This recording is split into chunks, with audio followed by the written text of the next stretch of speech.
Monsieur le Président, Madame la Ministre, Monsieur le Ministre, paralysés par ces deux extrêmes qui rivalisent depuis plus d'un an pour la tirer vers le fond, l'Assemblée nationale, après 125 heures de débats surréalistes, a rejeté à l'unanimité un budget dont elle avait auparavant adopté chacun des articles.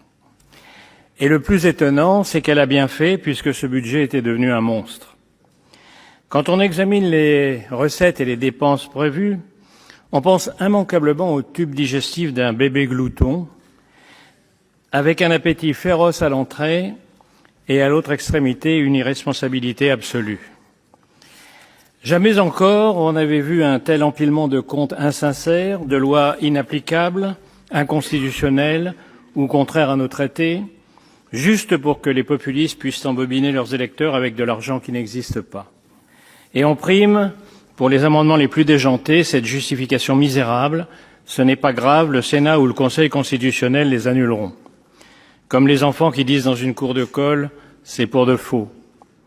Cette conduite irresponsable et pour tout dire honteuse n'a pour résultat que d'affaiblir la loi, saper l'état de droit et discréditer l'Assemblée. C'est d'ailleurs l'image qu'ont aujourd'hui les Français de cette institution, dévastée chaque jour par l'alliance de la carpe et du lapin populiste.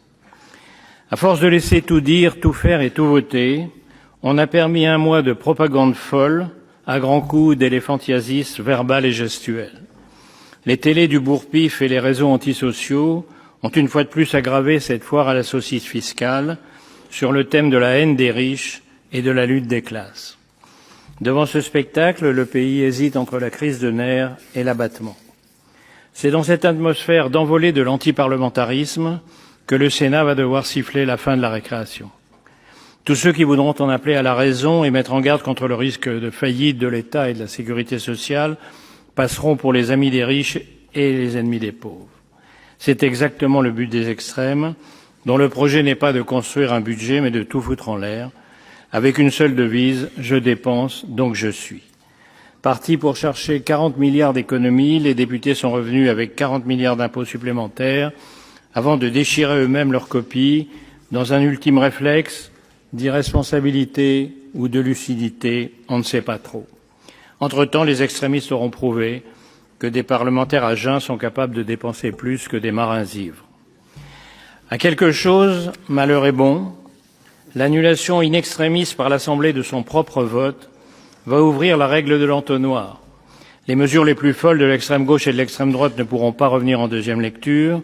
Adieu la surtaxe sur les dividendes, sur les bénéfices, sur les rachats d'actions et beaucoup d'autres.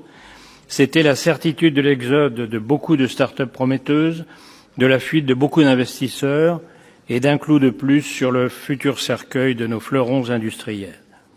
Le Sénat va donc examiner le texte du gouvernement et non du budget Frankenstein des populistes. Cette copie est loin d'être parfaite à nos yeux, Madame et Monsieur les ministres, et vous le savez. Nous comprenons que la stabilité gouvernementale impose des compromis.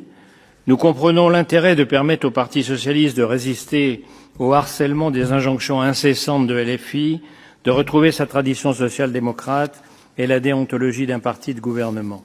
Et nous allons corriger ce texte sans provocation ni volonté de revanche, en espérant que la commission mixte paritaire permette aux vrais parlementaires responsables de trouver des sujets d'accord. Mais nous allons le faire à deux conditions. La première, c'est qu'une négociation n'est pas une reddition. La preuve, c'est que ça ne s'appelle pas pareil. La deuxième condition, c'est de ne pas oublier qu'il est important de calmer le jeu politique